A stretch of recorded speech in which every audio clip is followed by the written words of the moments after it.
এখানে ভিডিও করতে আমি আর এই ভাবি, ঠিক আছে?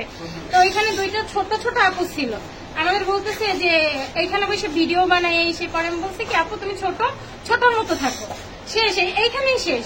ওইখানে গেছে তো আমাদের ইঙ্গিত করে অনেক কথা বলছে মেয়ে দুটা। পরে আমি ওই আপুটা আবার বলতেছে যে ও তো আমার ভাইজি, ওর পক্ষ থেকে আমি সরি জানাইতেছি।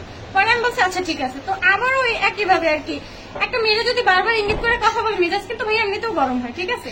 ও আবার এই কথার উত্তর দিচ্ছে দেখেন ছোট হইলে হয়েছে কি কেমন করতেছে।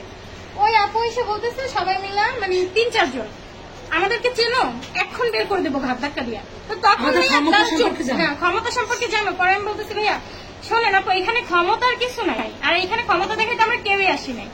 একটু আমি কিন্তু বিয়াদবিও করি নাই ভাইয়া তার সাথে। পরে ওরে এখানে আসছিলেন কেন? আসছিলাম আমরা সদস্য হিসেবে আর কি, ওই সাগর ভাইয়ের সাথে কৃষ্ণনগর দিয়ে। পরে ওরে আইসাই মাই শুরু 5-6 জনে মিললাম আসছে, 5-6 জনে। এই ভাষাগুলো তো কিছুই না, শুধু ভাই ওইখানে আমরা এখানে তো আসছি শুধু মারামারি হয়েছে ভাই। যে মারামারির ব্যাপারটা দেখলাম, হাতাহাতির ব্যাপারটা কি ঘটনা ঘটছে? ওইখানে মানে ভিতরে বসে মানে একটা রুমের ভিতরে গেছি, রুমের ভিতরে যাইয়া ওইখানে বসে আমার বান্ধবী একটা টিকটক করছিল।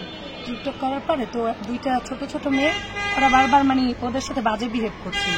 তো ওইটা দেখে আমার সহ্য হইতেছিলাম, বলছিলাম দেখো তুমি ছোটর মতো থাকো, তুমি এরকম কেন করো? তার সাথে একজন নাকি ওই সাথে সে আসছে বলে দেখো ও আমার ভাগ্নি হয়, বোনজি হয়, তুমি এমন কি সরি তুমি বলছো আচ্ছা ঠিক আছে। তারপর সে বাজে বিহেভই করতেছে।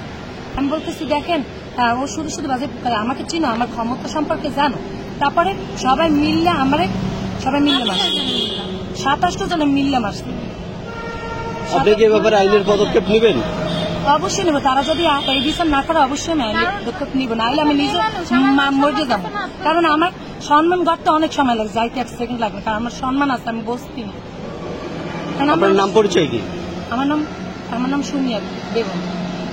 এখানে আপনারা কেন আসছিলেন? এখানে আসছিলাম সদস্য হিসেবে।